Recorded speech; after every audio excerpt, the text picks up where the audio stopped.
basuh kereta, time-time hujan. Inilah gaya dia. Lap kereta pun sama kak, basah kak dia. Habis dah sama pun hujan. Gatal nak basuh-basuh. Tokek kereta, apa cerita tokek kereta? Hujan, aduh.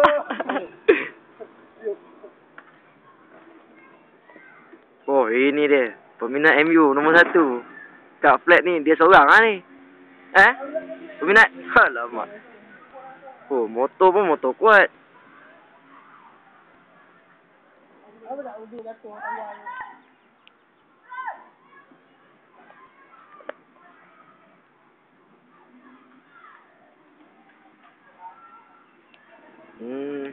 Tadi aku dah basah.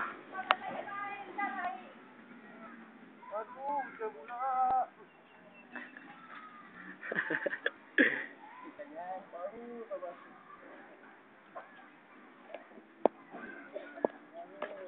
Dah masuk kereta hujan pula.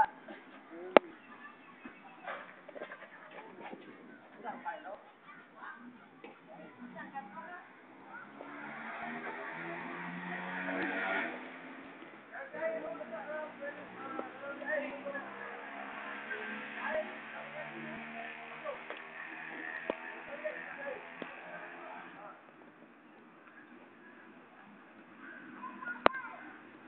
Kalau orang pakai malam-malam juga.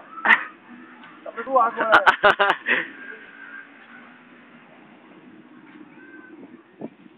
Ada duit buat anak yang buat gadan. Apa? Ada duit buat gadan. Kenapa? Kalau tak berdua tu ni. Langgar tu ni. Sana boleh luar dah. Ya orang semalam kat situ lagi. Tak masuk aku nak. Luar mana orang tahu dah. Padam.